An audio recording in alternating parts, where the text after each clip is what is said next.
So for our first flow today, we're going to be going over patient onboarding. Feel free to customize this process if you want to add or remove any steps. We're going to be starting with a Zenphi form where we can easily add the patient's information. They're going to be able to add their name, their clinician preference, etc. Now, depending on their clinician preference, we're going to go into our directory and get the information for the clinician they selected.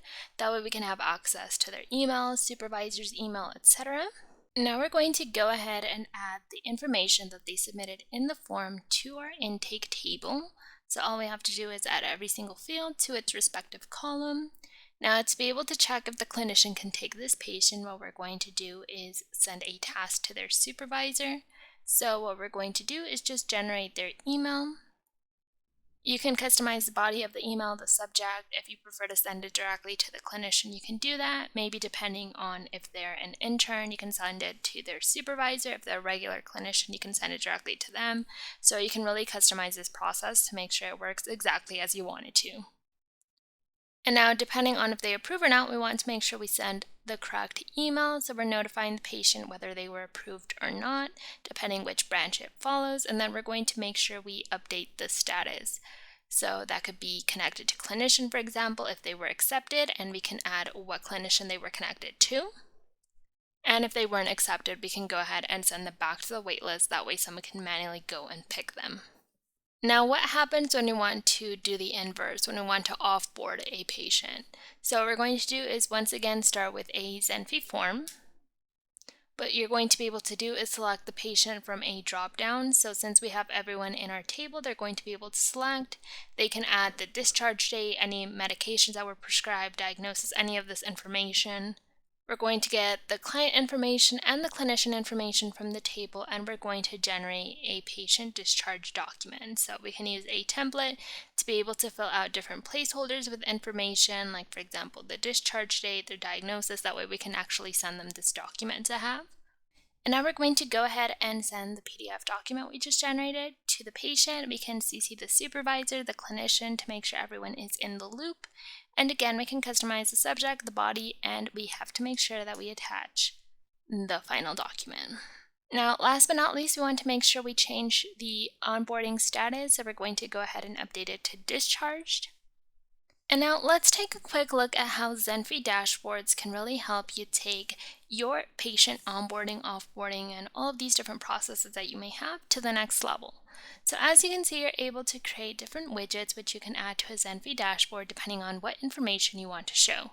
You may have one space for your supervisors, one space for your interns, one for regular clinicians, and you can decide what information everyone gets to see. You may want your interns to be able to see information like the patient's name and their email, but maybe not their phone number. So here I have an example dashboard that you could create, for example, for your waitlist patients. So here you're able to decide which columns you want to display, which table you want to use. You can change the widget title.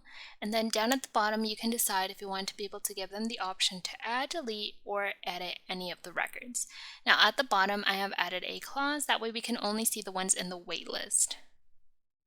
What this is going to allow you to do is to be able to filter out and only see the waitlisted patients as intended. Now here I've added 2 different action buttons, so you can also start flows via dashboards.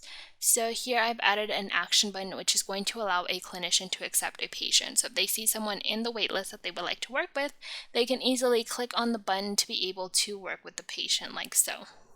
Or if you want to send a report to a supervisor, you can generate a custom report for that patient as well.